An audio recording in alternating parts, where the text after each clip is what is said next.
Hi friends, मैं परविंदर खारी। Friends, आज की हमारी game FIDE world cup semifinal की है। मैग्नस कार्लसन वर्सेस अजरबैजान के ग्रैंड मास्टर निजत अब्बासोव। फ्रेंड्स, वैसे दूसरे सेमीफाइनल में रमेश बाबू प्रज्ञानंद और फाबियानो कैरुआनो के बीच में बहुत टफ मुकाबला चल रहा है। एक गेम तो उनकी 4.5 घंटे लंबी चली है जो ड्रॉ रही थी। खैर, फिलहाल चलते हैं इस गेम पर जहां मैग्नस कार्लसन ने E4 के साथ शुरू किया। सिसिलियन से रिप्लाई दिया है निजत। नाइट F3 हुआ, knight C6, bishop B5, then E6, bishop takes C6, B takes C6, then हुआ B3, तो D6, E5, D takes E5 और मेरे ख्याल से पॉन एक्सचेंज अगर यहाँ कंप्लीट किया जाता तो इश्यूज हैं। ओके, क्वीन आती G5 स्क्वायर पर, यहाँ नाइट के साथ इश्यूज हैं और पॉन एक्सचेंज। खैर, ब्लैक थोड़ा इस गेम को डिक्टेटिंग टर्म्स में तो रहता। खैर, पहले खेला गया D3, फ्री पॉन नहीं लेना है। F6, knight at B goes to D2, position equally मानी जाएगी। नाइट H6, देन रुक E1 स्क्वायर पर, बिशप आया A6 स्क्वायर पर, देन हुआ G4, night F7, then queen गई E2 स्क्वायर पर, बिशप E7, देन हुआ बिशप E2, क्वीन आई A5 स्क्वायर पर, C4, G5, then H4, H6, रुक आया H1 स्क्वायर पर। किस लिए? शायद H5 में कुछ फ्रूटफुल रिजल्ट निकल कर आ पाए, लेकिन यहाँ दोनों साइड्स का कैसल आया टूवर्ड्स लॉन्ग साइड। लालची आदमी होगा तो जरूर वो इस A2 पॉन की तरफ जाने की कोशिश करेगा। ब्लैक ने बड़ा संभल कर गेम खेला क्योंकि सामने मैग्नस कार्लसन है, जरा सी भी चूक गेम को फंसा देंगे वे। यहाँ क्वीन आई यहाँ से पहले C7 स्क्वायर पर, देन हुआ नाइट E4। और फ्रेंड्स, यहाँ इस पॉइंट पर ब्लैक ने जी टेक्स H4 की ऑप्शन को चुना। आई थिंक वे यहाँ एक वेटिंग मूव खेल सकते थे, माइट बी किंग मूव था। अपनी तरफ से पॉन एक्सचेंज की इनिशिएशन नहीं करना चाहिए था। ऐसा करने के बाद नाइट टेक्स H4 किया गया और आगे ये नाइट क्या करने वाला है ये काफी हद तक क्लियर है। खैर, rook at H goes to G8, pawn पर अटैक है, लेकिन फिलहाल सीधा किया गया F4। और इस F4 मूव के बाद भी यहाँ डेफिनेटली E टेक्स F4 नहीं करना चाहिए था ब्लैक को। ब्लैक यहाँ जरूर अपने किंग को मूव करने के बारे में सोच सकता था, लेकिन यहाँ मैग्नस कार्लसन ने किया knight takes F6, bishop takes F6। ऐसा लगता है पॉन एक्सचेंज इक्वल रहेगा, लेकिन यहाँ पॉन को लेने के बाद एक चेक भी आती है। यही काम कार्लसन का हुआ। Queen takes E6 check, king गया B8 स्क्वायर पर, देन हुआ क्वीन टेक्स F6 और आगे पॉन पर नॉट इश्यू, कोई इश्यू नहीं है। लेकिन नाइट मैन्यूवर के बाद जरूर कुछ ना कुछ हो सकता है।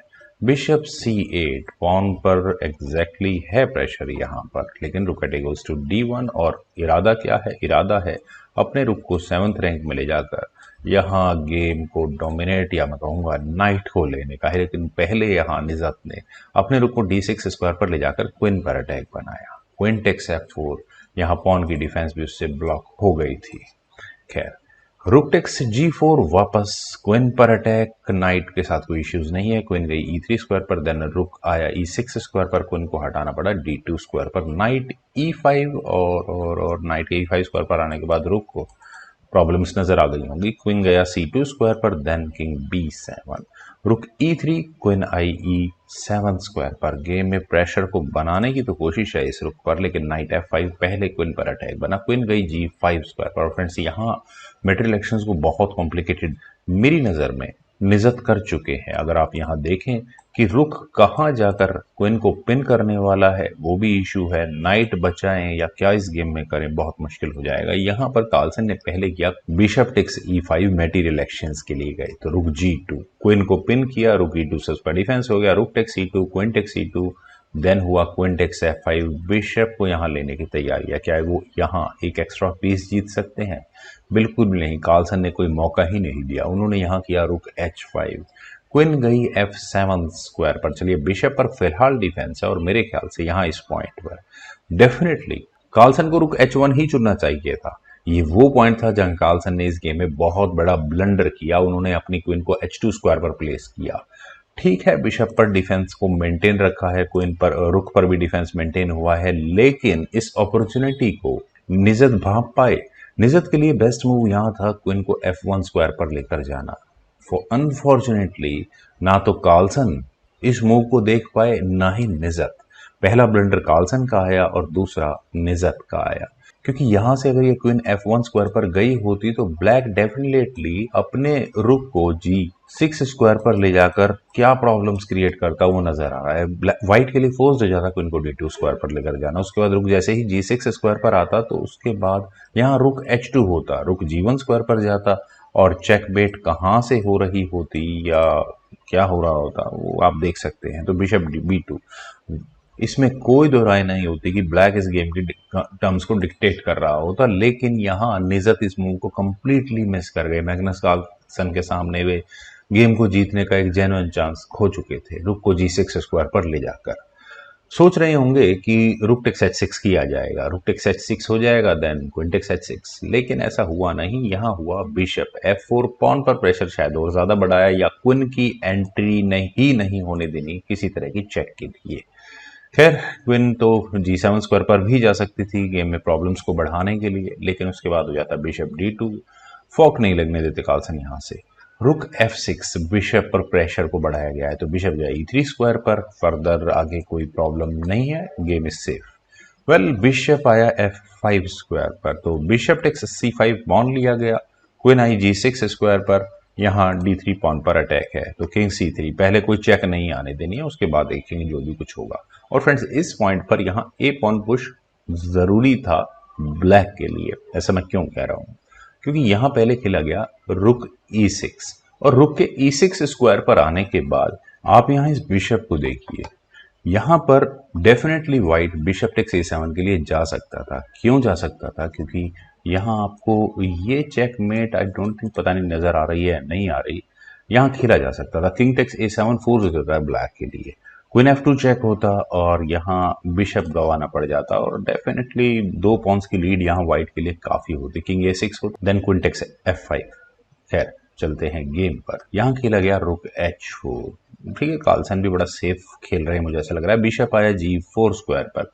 अब क्या प्लानिंग है निजत की, उनको लग रहा होगा कि अगर क्वीन F4 जैसी कोई ऑप्शन चली भी गई बिशप पर प्रेशर बनाने के लिए तो वो अपने एच पॉन को आगे पुश कर देंगे, ऑल इज वेल। लेकिन यहाँ अब खेला गया बिशप टेक्स A7 और फ्रेंड्स शायद मैग्नस कार्लसन की यही खूबी है, उनकी टाइमिंग। यहाँ इस पॉइंट पर किंग टेक्स A7 का क्या मतलब है, सीधा सीधा क्वीन से चेक और बिशप को यहाँ एलिमिनेट किया जाए। दूसरी कि ब्लैक अगर यहाँ क्वीन G7 चेक करेगा तो बिशप वापस आ जाएगा, क्वीन पर अटैक बनेगा, इश्यूज रहेंगे उसकी गेम में। लेकिन यहाँ ब्लैक ने पहले चेक तो दी क्वीन को F6 स्क्वायर पर ले जाकर, तो किंग चला गया यहाँ से B4 स्क्वायर पर। यहाँ कार्लसन अपने बिशप को वापस नहीं लाए क्वीन पर अटैक बनाने के लिए। Well it's okay. रुक आया E5 स्क्वायर पर और रुक के E5 स्क्वायर पर आने के बाद हुआ D4, रुक पर अटैक बना। इस पॉइंट पर डेफिनेटली ये रुक E8 स्क्वायर पर जा सकता था और रुक के E8 स्क्वायर पर जाने के बाद कोई थ्रेट नहीं थी, यहाँ कोई चेक नहीं आने वाली थी। यहाँ व्हाइट को अपने बिशप को वापस ही लेकर आना होता या बिशप एक्सचेंज करने होते, लेकिन यहाँ पहले ब्लैक ने एक ब्लंडर मैं कहूंगा यहाँ किया, क्वीन E7 चेक। और क्वीन के E7 ये चेक बड़ी वीक हो जाती है। क्यों वीक हो जाती है, क्योंकि सीधा सीधा मूव आता है C5 का इस चेक से बचने के लिए। और इसी पॉइंट पर निजत अबासोव को रिजाइन करना पड़ गया। फ्रेंड्स रेजिग्नेशन का रीजन अगर आप यहाँ देखें कि सीधी सी बात है, किंग टेक्स A7 का मतलब रुक गया यहाँ से, D टेक्स E5 या rook takes E5 whatever it is.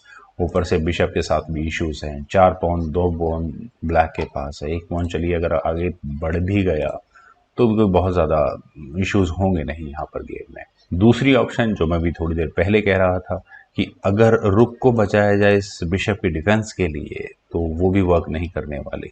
रुक के G5 स्क्वायर पर जाने का मतलब है सीधा सीधा क्वीन B8 चेक, किंग जाएगा A6 स्क्वायर पर और उसके बाद ये कहेंगे चेकमेट। फ्रेंड्स बहुत अच्छी गेम, दोनों खिलाड़ियों के ब्लंडर हुए और बहुत बड़े बड़े ब्लंडर हुए और दोनों ही उनको इग्नोर कर गए। फ्रेंड्स मुझे उम्मीद है आप सभी लोगों को भी ये गेम जरूर पसंद आई होगी, तो आप लोग इस वीडियो को लाइक करें, शेयर करें और मेरे यूट्यूब चैनल चेस गुरु को प्लीज सब्सक्राइब जरूर करें। आपके कमेंट्स का मुझे बेहद इंतजार रहेगा। Thank you for watching and bye for now.